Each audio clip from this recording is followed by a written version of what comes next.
بەڕێزان مامۆستا ئەحمەد کەسایەتێکی ئاینی ئاین پەروەر و نیشتیمان پەروەر بوو. خزمەتێکی زۆری ئاین و خزمەتێکی زۆری شاری دهۆک کرد بوو. ئێمە فەخر بە مامۆستایانی خۆمان دەکەین و هەمومان لەسەر دەستی مامۆستایان فێری ئاین پەروەری و فێری نیشتیمان پەروەری بووینە. مامۆستا ئەحمەد لەوانەیە من لە نزیکەوە هەروەکو تەعارف ئاشنایی زۆرم لەگەڵی نەبووە، بەڵام ئەوەندەی پرسیومە لە مامۆستا ئەحمەد الحەمدوللا کەسایەتیەک بووە کە دڵسۆز بووە بۆ خاکەکەی، بۆ ئاینەکەی، بۆ دۆستەکانی، بۆ مزگەوت، بووە سەداقەتێکی باشی لەگەڵ مامۆستایانی تری ئاینی هەبووە. ئەو جۆرە کەسانە ڕاستە لە خۆیان و لە خانەوادەکانیان دەچن، بەڵام لە هەمان کاتدا لە هەموو میلەتیش دەڕۆن.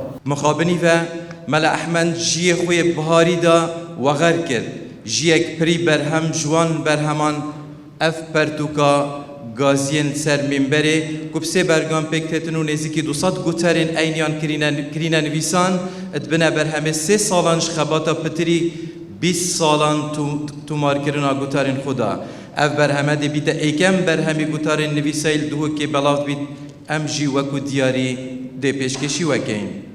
مەلا ئەحمەد جەلالدین خودێ جێ رازی بیتن ئێکشوان کەسا بی رب العالمین چێکر بی بۆ خلمەتە یا دینی و خلمەتە یا مجتمعی، مرۆڤێکی نەشید بی، مرۆڤێکی خێرخواز بی، مرۆڤێک بی زەحمەت دیێلە خوددا هەمی مەجاڵەدا لە زەرڤێگاڤێژی تەرجەمێ توی و نویسینێ توی و تەلیفێ توی تژیسی کێنە الحەمدولله.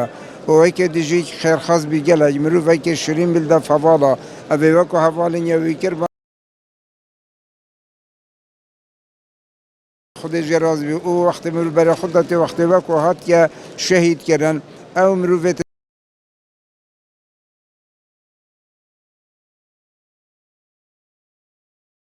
جی وێ گاوێ ئەف عەلەمە علامەتێ بێت چەندێ مرۆڤێکی جامیر بی رب العالمین لێ رازی بیت ئینشاءالله. مامۆستا مەلا ئەحمەد ینی ملکی عام بوو، ینی مامۆستایەکی ئاینی بوو، پشتوی بوو لە هەم خەلکی هەم ئەف تەعاتوفە جەماعیە هەم